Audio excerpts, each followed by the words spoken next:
Shalom semuanya. Hari-hari ini kita sedang memasuki era Pentakosta yang ketiga.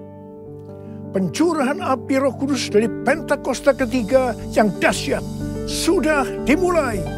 Api Pentakosta menyala, api Pentakosta menyala, api Pentakosta ketiga. Pentakosta menyala, api Pentakosta menyala, api Pentakosta ketiga, api Pentakosta ketiga, api Pentakosta ketiga. Haleluya. Apa yang harus kita lakukan untuk mempersiapkan penuaian jiwa yang terbesar dan yang terakhir? Apa yang harus kita lakukan untuk membangkitkan generasi Yeremia? Yaitu generasi anak-anak muda yang dipenuhi dengan Roh Kudus, cinta mati-matian kepada Tuhan Yesus, tidak kompromi terhadap dosa, dan akan bergerak untuk memenangkan jiwa. Apa yang harus kita lakukan untuk menyelesaikan amanat agung? Salah satu yang harus kita lakukan adalah kita harus berdoa, memuji dan menyembah Tuhan dalam unity siang dan malam. Seperti yang terjadi pada waktu Pentakosta yang pertama di kamar loteng Yerusalem. Maka sebelum Roh Kudus dicurahkan, mereka semua bertekun dengan sehati dalam doa bersama-sama. Artinya, mereka berdoa, memuji dan menyembah Tuhan dalam unity siang dan malam. Ini adalah prinsip restorasi Pondok Daud. Ini adalah prinsip menara doa. Selama 10 hari mereka melakukan itu. Dan pada hari yang ke-10, hari Raya Pentakosta, terdengarlah seperti tiupan angin keras. Dan tampaklah lidah-lidah seperti nyala api yang hinggap kepada mereka masing-masing. Mereka dipenuhi dengan Roh Kudus, dengan tanda awal berbahasa roh. Setelah itu mereka dipakai Tuhan untuk menyelesaikan amanat agung. Haleluya. Demikian pula pada waktu Pentakosta yang kedua yang terjadi di Azusa Street pada tahun 1906. William Seymour dan teman-temannya mempersiapkan pencurahan Roh Kudus melalui doa, pujian, dan penyembahan bersama-sama dalam unity siang dan malam. Koran Apostolic Faith volume 1 nomor 1 tahun 1906 yang meliput tentang Azusa mengatakan bahwa cikal bakal Azusa dimulai dengan menara doa, prayer tower, dan mempelajari firman Tuhan. Haleluya! Saya baru pulang dari Amerika Serikat untuk menghadiri acara Pentecost Again Celebration di Azusa Street Prayer Tower di gedung Arani Theater. Seperti kita ketahui, APT adalah tempat berdoa atau menara doa dari Pentakosta yang ketiga untuk Amerika dan dunia. Letaknya di sebuah gedung yang paling dekat dengan tempat yang digunakan oleh William Seymour tahun 1906, di mana terjadi Pentakosta yang kedua. Jaraknya hanya sekitar 15-20 meter. Pentecost Again Celebration diadakan pada hari Sabtu 16 Juli 2022. Sehari sebelumnya, yaitu pada hari Jumat, saya bersama rombongan kecil datang ke APT untuk berdoa. Ini pertama kalinya buat saya berdoa di tempat itu. Pagi harinya sebelum berangkat, Tuhan menyuruh saya untuk membacakan 2 Tawarikh 7 ayat 12 sampai dengan 16 di APT. Sebelum membacakan ayat itu, jadi pada waktu kita baru masuk ke tempat itu, kami semua dilawat Tuhan secara luar biasa. Saya hampir tidak kuat berdiri dan berpegangan pada tembok. Saya belum pernah merasakan lawatan Tuhan seperti itu, meskipun di Yerusalem. Setelah itu, saya mulai membacakan 2 Tawarikh 7 ayat 12 sampai dengan 16. Kemudian Tuhan menampakkan diri kepada Salomo pada malam hari dan berfirman kepadanya, telah ku dengar doamu dan telah ku pilih tempat ini bagiku sebagai rumah persembahan. Bila mana aku menutup langit sehingga tidak ada hujan, dan bila mana aku menyuruh belalang memakan hasil bumi, dan bila mana aku melepaskan penyakit sampar di antara umatku, dan umatku yang atasnya namaku disebut merendahkan diri dan berdoa dan mencari wajahku, lalu berbalik dari jalan-jalannya yang jahat, maka aku akan mendengar dari sorga dan mengampuni dosa mereka, serta memulihkan negeri mereka. Sekarang mataku terbuka, dan telingaku menaruh perhatian kepada doa dari tempat ini. Sekarang telah kupilih dan kukuduskan rumah ini, supaya namaku tinggal di situ untuk selama-lamanya. Maka mataku dan hatiku akan ada di situ sepanjang masa. Saudara, inilah Third Pentecost Azusa Street Prayer Tower. Rumah persembahan. Saya ingat, seperti ini juga yang terjadi pada waktu pentahbisan menara doa SICC, lantai 12. Di mana pada waktu itu Pak Kim Seng, salah seorang pendoa syafaat di tempat kita, mendapat penglihatan tentang telinga yang besar. Dan ayat yang Tuhan berikan adalah 2 Tawarikh 7, ayat 15 dan 16. Sekarang mataku terbuka, dan telingaku menaruh perhatian kepada doa dari tempat ini. Sekarang telah kupilih dan kukuduskan rumah ini, supaya namaku tinggal di situ untuk selama-lamanya. Maka mataku dan hatiku akan ada di situ sepanjang masa. Saudara, Tuhan sudah berikan untuk yang lebih besar lagi, yaitu Third Pentecost Azusa Street Prayer Tower. Suatu menara doa untuk Amerika dan dunia.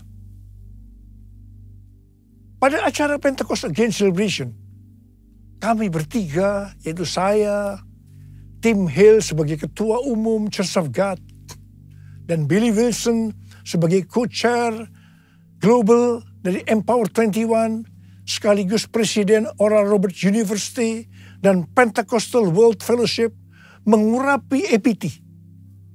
Dan setelah itu, kami bertiga saling mengurapi. Tindakan profetik ini perlu dilakukan, karena EPT ini harus mendapatkan satu naungan, yaitu gereja, dalam hal ini Sinode Church of God.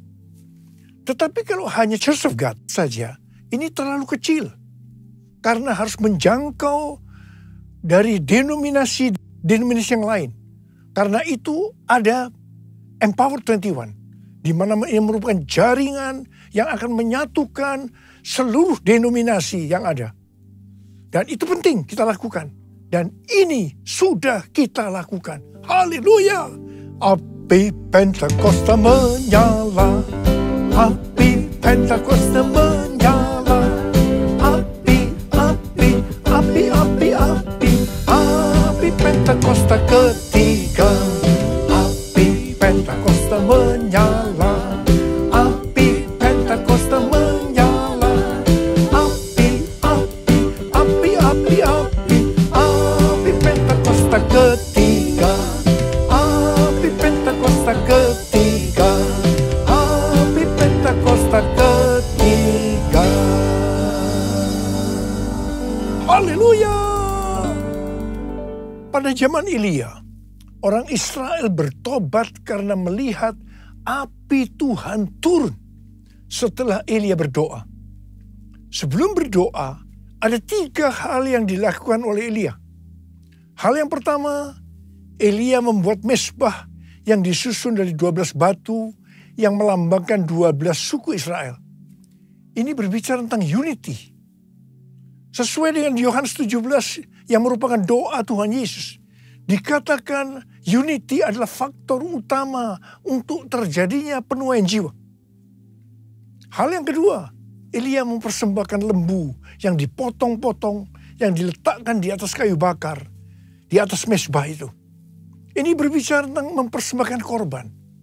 Sesuai dengan Roma 12 ayat 1 dikatakan bahwa persembahkanlah tubuhmu sebagai korban persembahan yang hidup, yang kudus, dan yang berkenan kepada Allah.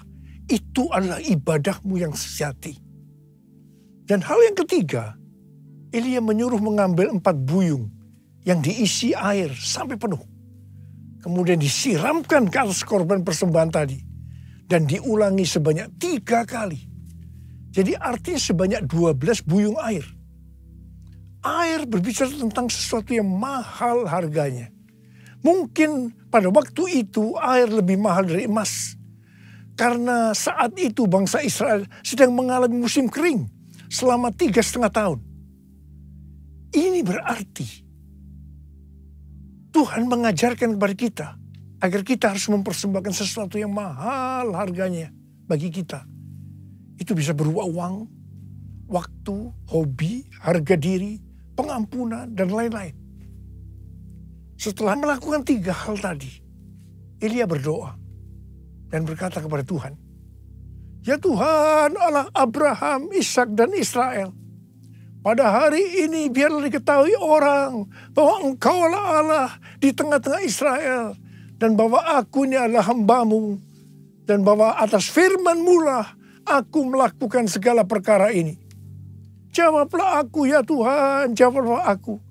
Supaya bangsa ini mengetahui bahwa Engkaulah Allah ya Tuhan. Dan Engkaulah yang membuat hati mereka tobat kembali." Apa yang terjadi setelah Elia berdoa? Lalu turunlah api Tuhan membakar habis korban bakaran, kayu api, batu, dan tanah itu. Bahkan air yang dalam parit habis dijilatnya. Setelah seluruh rakyat melihat itu, sujudlah mereka serta berkata, "Tuhan, dialah Allah. Tuhan, dialah Allah."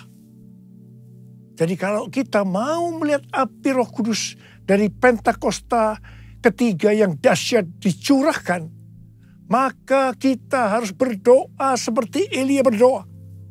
Di mana kita harus berdoa dengan unity. Gereja-gereja harus unity. Kita harus mempersembahkan tubuh ini sebagai korban persembahan yang hidup, kudus, dan yang berkenan kepada Tuhan. Dan kita juga harus mempersembahkan persembahan yang mahal kepada Tuhan. Apakah itu uang, waktu, hobi, harga diri, pengampunan, dan lain-lain.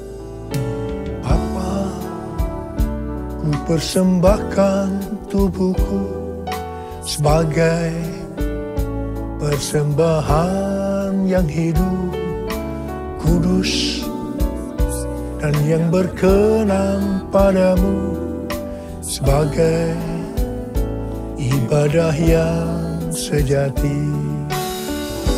Ku sembah Kau Tuhan, ku sembah Kau Tuhan, ku serahkan hidupku kepadamu untuk kemuliaan nama-Mu.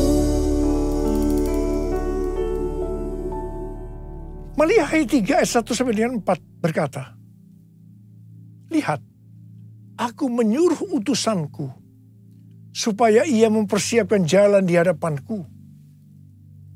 Dengan mendadak Tuhan yang kamu cari itu akan masuk ke baitnya.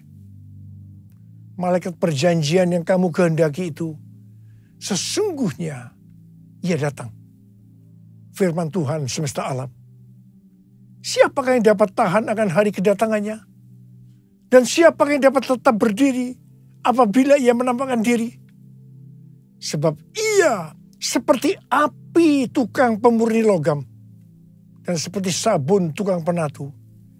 Ia akan duduk seperti orang yang memurnikan dan mentahirkan perak. Dan ia mentahirkan orang Lewi, menyucikan mereka seperti emas dan seperti perak, supaya mereka menjadi orang-orang yang mempersembahkan korban yang benar kepada Tuhan. Maka persembahan Yehuda dan Yerusalem akan menyenangkan hati Tuhan, seperti pada hari-hari dahulu kala, dan seperti tahun-tahun yang sudah-sudah. Supaya terjadi kebangunan rohani, maka Tuhan sendiri yang pada ayat ini disebutkan sebagai malaikat perjanjian akan datang. Siapakah yang dapat tahan akan hari kedatangannya? Dan siapakah yang dapat tetap berdiri apabila ia menampakkan diri? Sebab ia seperti api tukang pemurni logam dan seperti sabun tukang penatu. Tuhan akan duduk seperti orang yang memurnikan dan mentahirkan perak.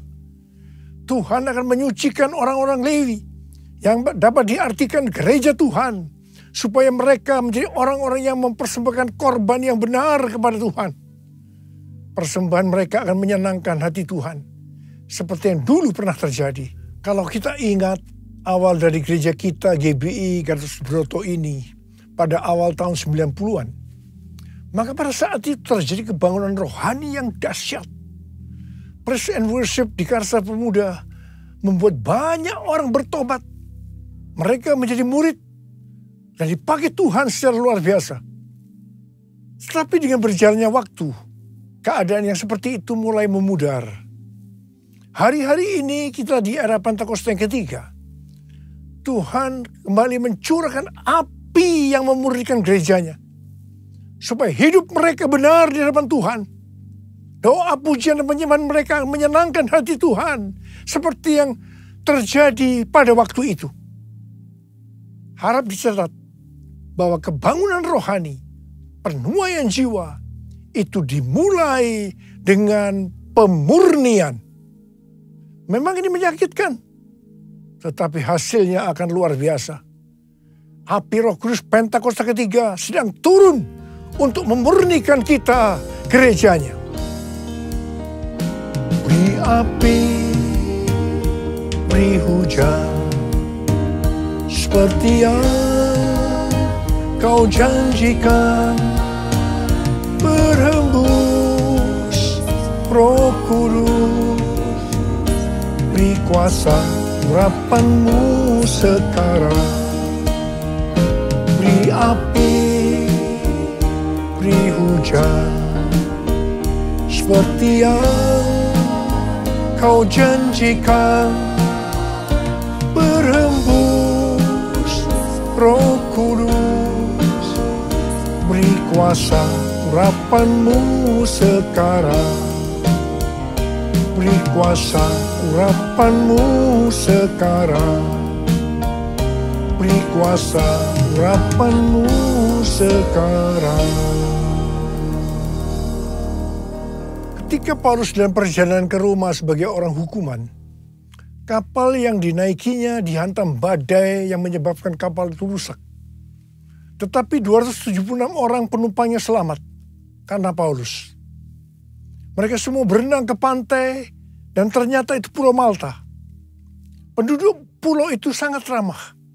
Mereka menyalakan api besar dan mengajak semua orang ke situ karena mulai hujan dan hawanya dingin. Ketika Paulus memungut seberkas ranting-ranting dan meletakkannya ke atas api, maka keluarlah ular beludak karena panasnya api itu, lalu menggigit tangannya.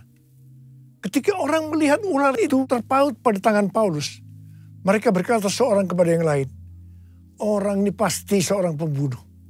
Karena meskipun dia luput dari laut, dia tidak dibiarkan hidup oleh Dewi Keadilan. Tetapi Paulus mengibaskan ular itu ke dalam api. Dan dia sama sekali tidak menderita sesuatu. Namun mereka menyangka bahwa ia akan bengkak mati rebah seketika itu juga. Tetapi sudah lama menanti-nanti. Mereka melihat bahwa tidak ada apa-apa yang terjadi pada Paulus. Maka sebaliknya mereka berpendapat Paulus seorang dewa. Setelah itu terjadi kebangunan rohani. Dimulai dengan ayah dari gubernur yang bernama Publius. Yang sakit demam dan disentri disembuhkan.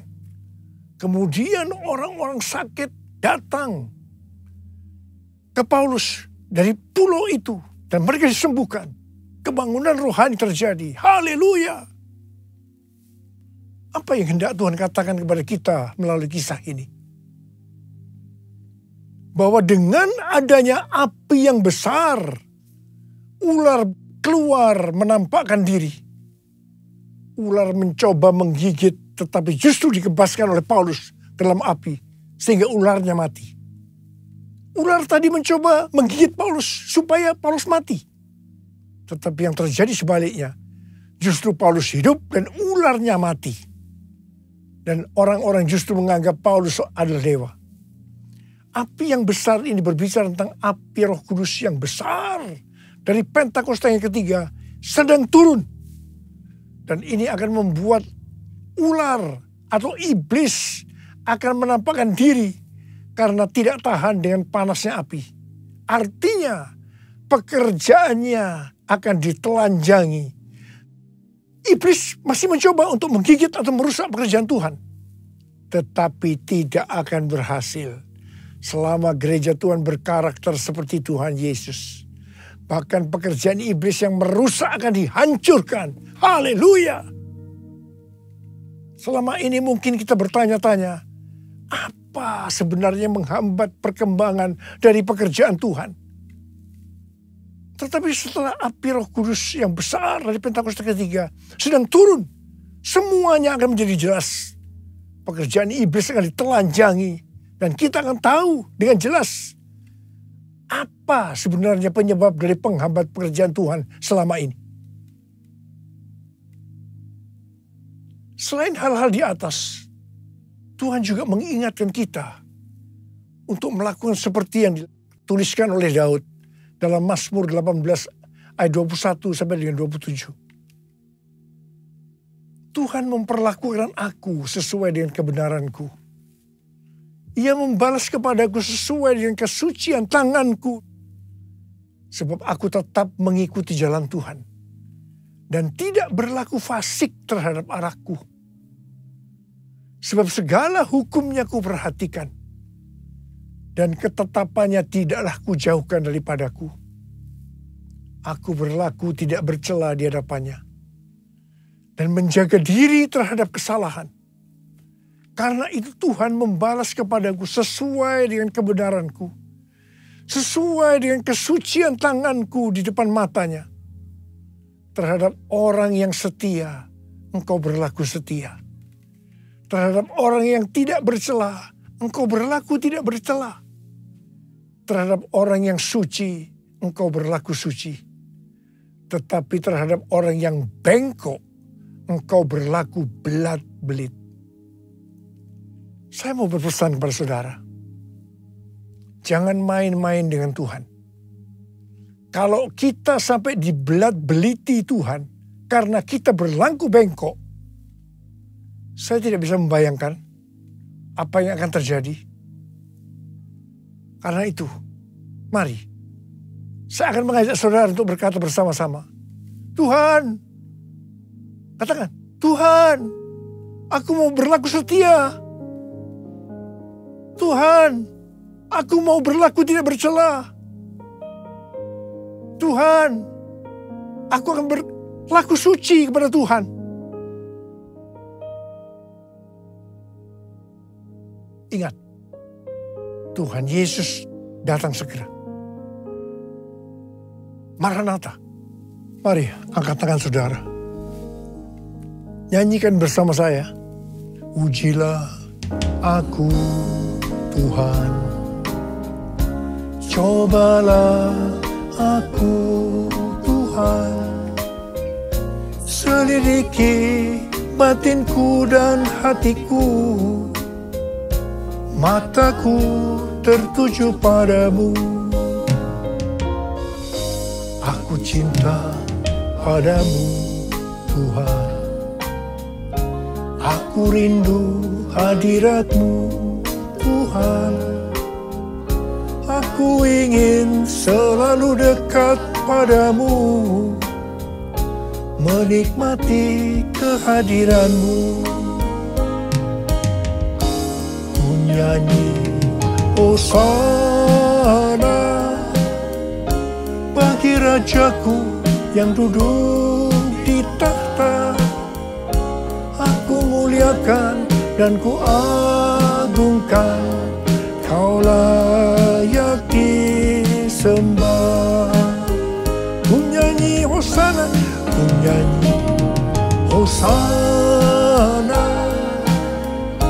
bagi Rajaku yang duduk di takhta.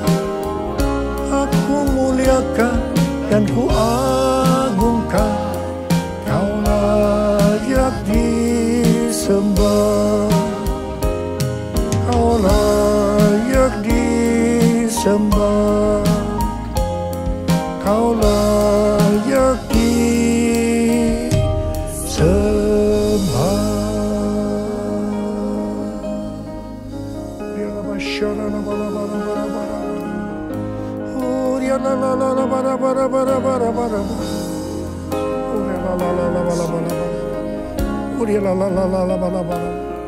Bapa, setiap hari kami akan memperkatakan ini, Aba. Kami akan berkata kepadamu, ujilah aku Tuhan. Ujilah aku Tuhan, apakah aku berjalan sesuai dengan kehendak-Mu, rencana-Mu dalam hidup ini. Apakah hidupku tetap suci, kudus di hadapan-Mu. Kami semua akan berkata, ujilah aku Tuhan, ujilah aku. Bapa, hamba berdoa buat anak-anak-Mu yang akan melakukan semua ini. Berkati mereka. Berkati mereka ya Tuhan. Bapa, terima kasih. Berkati anak-anak-Mu semua. Berkati. Hamba berdoa, pakai kami semua. Pakai kami Tuhan sebagai alat-Mu untuk menyelesaikan amanat agung. Dalam nama Yesus. Dalam nama Yesus kami berdoa. Amin. Mari saudara-saudara, kita akan masuk ke dalam perjamuan kudus. Kita akan mengingat ayat ini. Sebab setiap kali kamu makan roti ini dan minum cawan ini, kamu memberitakan kematian Tuhan sampai Ia datang. Perjamuan kudus adalah perjamuan Tuhan sendiri. Setiap kali kita masuk dalam perjamuan kudus, Tuhan Yesus selalu berkata, biarlah ini menjadi peringatan akan daku. Karena itu mari, arahkan hati, pikiran kita kepada kebaikan Tuhan. Mari, tundukkan kepala. Tuhan, siapakah kami sebelum kami mengenal Engkau? Kami semua orang berdosa. Upah dosa adalah maut, mati. Tapi Engkau yang tidak berdosa telah dijadikan dosa oleh karena kami. Engkau harus turun dari surga mulia, mati ganti kami dengan penderitaan yang luar biasa. Sungguh kalau kami pikir Tuhan betapa baiknya Engkau itu. Engkau jadikan kami sebagai anak-anak-Mu. Engkau yang tuntun, Engkau berkati, Engkau lindungi. Tuhan, Engkau tegur juga kami kalau salah. Engkau hajar kami. Itu Engkau ya Aba. Itu Engkau. Tuhan akan memberkati kita semua melalui perjamuan kudus. Tapi Tuhan mau kita makan dan minum dengan cara yang benar. Karena itu masing-masing sekarang berdoa. Lihat keadaan diri masing-masing. Jangan menyimpan dosa. Kalau ada dosa yang kau lakukan saat ini, Tuhan ingatkan itu. Minta ampun. Minta ampun. Ampuni saya Tuhan, ampuni. Ampuni saya Tuhan, ampuni. Bapa, kau lihat anak-anak-Mu sedang berdoa minta ampun pada Tuhan. Layakkan kami masuk dalam perjamuan kudus ya Tuhan. Layakkan kami. Kami akan masuk dalam perjamuan kudus dengan hati yang penuh ucapan syukur. Dalam nama Yesus kami berdoa. Amin. Mari. Angkat roti di tangan kanan kita tinggi-tinggi. Sebab apa yang telah kuteruskan kepadamu telah aku terima dari Tuhan. Yaitu bahwa Tuhan Yesus pada malam waktu Ia diserahkan mengambil roti. Dan sesudah itu mengucap syukur atasnya. Dia memecah-mecahkannya dan berkata, inilah tubuhku yang diserahkan bagi kamu. Perbuatlah ini menjadi peringatan akan aku. Soalnya dikasih Tuhan, bukankah roti yang kita pecah-pecahkan ini adalah persekutuan kita dengan tubuh Kristus. Mari kita makan dalam nama Yesus.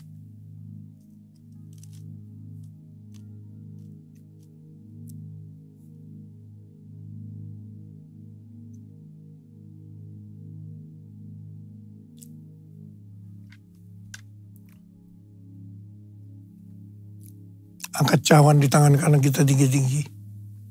Demikian juga yang mengambil cawan sesudah makan lalu berkata, cawan ini adalah perjanjian baru yang dimeterkan oleh darahku.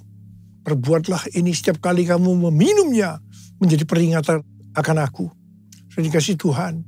Bukan kecaman pengucapan syukur, yang atasnya kita ucapkan syukur adalah persekutuan kita dengan darah Yesus.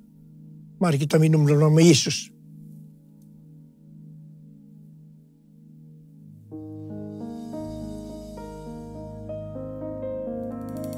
Mari angkat tangan kita. Ucapkan syukur dengan suara. Oh, Rarabashana. Tuhan terima kasih. Tuhan terima kasih. Terima kasih ya Tuhan. Terima kasih. Terima kasih. Terima kasih ya Tuhan. Terima kasih. Kami bersyukur. Kami bersyukur. Bapa, kamu berdoa buat anak-anakmu. Kalau ada yang sakit, angkat tanganmu. Ada yang membutuhkan mujizat Tuhan, angkat tanganmu. Kau melihat tangan-tangan mereka yang terangkat. Kau berikan kesembuhan buat kami. Pulihkan kami ya Tuhan. Mujizat terjadi. Terima kesembuhan. Terima. Dalam nama Yesus. Dalam nama Yesus. Dalam nama Yesus. Terima kasih Tuhan. Terima kasih. Terima kasih. Terima kasih Yesusku. Terima kasih Yesusku. Puji syukur hanya bagi Tuhanku. Terima kasih Yesusku. Terima kasih Yesusku. Puji syukur hanya bagi Tuhanku. Terima kasih. Terima kasih Yesusku. Terima kasih Yesusku. Puji syukur hanya bagi Tuhanku. Terima kasih Yesusku. Terima kasih Yesusku. Puji syukur hanya bagi Tuhanku. Puji syukur hanya bagi Tuhanku. Puji syukur hanya bagi Tuhanku.